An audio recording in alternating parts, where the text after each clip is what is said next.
श्री राधा कृष्ण चरण कमलेभ्यो नमः। प्रेम दर्शन भाग 16। वाद विवाद रूपी विघ्न। वादो नावलभ्य लंबया, वादो नावलंबया, भक्तों को वाद विवाद नहीं करना चाहिए। भक्ति के साधकों के लिए सूत्र बड़े ही महत्व का है। भक्तों को तर्क वितर्क में पड़ने की कोई आवश्यकता नहीं है। ये समझना चाहिए कि मेरा तो हर एक क्षण अपने प्रियतम भगवान के भजन के लिए समर्पण हो चुका है, उसे दूसरे काम में लगाने का अधिकार ही नहीं है। फिर वह तर्क वितर्क करे भी किस बात की? सृष्टि कब हुई, कैसे हुई, क्यों हुई, इसका मूल तत्व क्या है, इन सब बातों को जानने की उसे जरूरत नहीं है। उसने तो श्री भगवान को ही सब कुछ मान जानकर अपना एकमात्र लक्ष्य बना दिया। भगवान अपना तत्व जब चाहेंगे आप ही समझा देंगे। कब समझावेंगे, समझावेंगे या नहीं समझावेंगे, इस बात की भी उसे कोई चिंता नहीं होनी चाहिए। अपने प्रियतम भगवान के चिंतन को छोड़कर दूसरी किसी वस्तु के चिंतन की उसके मन में गुंजाइश नहीं होनी चाहिए। और यह भी निश्चित है कि तर्क से तत्व की उपलब्धि भी नहीं होती।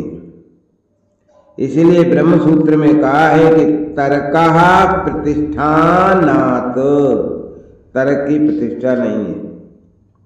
कठोपनिषद में कहा गया है कि नैसा तर्केण मतिरापनीया, बुद्धि के तर्क से उस तत्व की प्राप्ति न हुई है, न होगी, न हो सकती है। वह सत्य तत्व तो शुद्ध चित्त सात्विक पुरुष के सामने स्वयमेव आविर्भूत होता है। किसी अंश में यह भी सत्य है कि बादे बादे जायते तत्व बोधा, परंतु वो बाद दूसरा होता है। श्रद्धालु शिष्य जिज्ञासा भाव से गुरु के सामने तर्क उपस्थित करता है और गुरु उसकी शंका का निवारण कर और भी प्रबल तर्क से उसे सिद्धांत समझाते हैं। ऐसा बात दूषित नहीं है, परंतु जो बात आग्रह पूर्वक होता है वो तो बुरा ही फल उत्पन्न करता है और बाद में अपने मत का आग्रह हो ही जाता है। फिर सिद्धांत का लक्ष्य छूट जाता है और व्यक्तिगत दोष निरीक्षण, दोषारोपण और परस्पर गाली गलौज होने लगता है। विवेक नष्ट हो जाता है, क्रोध छा जाता है, वाणी बेकाबू हो जाती है और सदा के लिए बैर बन जाता है। इसलिए वादे वादे वर्धते वैर बहिनी, वाद विवाद से बैर की आग भड़क उठती है, ये कहा जाता है। वादे वादे वर्धते वैर बहिनी, तो जिसमें वह वाद विवाद कर सके, जहां तक हो सके उसे तर्क के स्थान से अलग ही रहना चाहिए। यदि प्रारब्धवश कभी तर्कवादियों से समागम हो भी जाए तो उसे विनीत भाव धारण कर उनकी बात सुन लेनी चाहिए और बदले में कोई उत्तर देकर बात बढ़ानी नहीं चाहिए।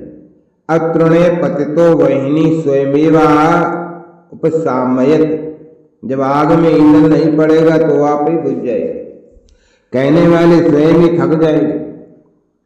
अतः भक्त के लिए सबसे भली चुप, मौनम सर्वथा, मौनम सर्वार्थ साधनम। इस वाक्य याद रखना चाहिए कि मौनम सर्वार्थ साधनम, दूसरे की ऐसी बात सुने ही नहीं जिससे अपने इष्ट में, पथ में, विश्वास में और साधन में संशय हो जाए। और स्वयं किसी का जी दुखे ऐसी कोई बात किसी से कहे नहीं। दूसरे की बात मौके बेमौके सुननी पड़े तो उसे सुन ले, पर स्वयं तो तर्क की इच्छा से दूसरों को दबाने के लिए, अपना मत स्थापन करने के लिए विवाद में उतरे ही नहीं। इसका तात्पर्य नहीं है कि श्रद्धा के साथ पूछने वाले को कुछ न कहे या मौका पड़ने पर बिना पूछे भी हित की बात न कहे।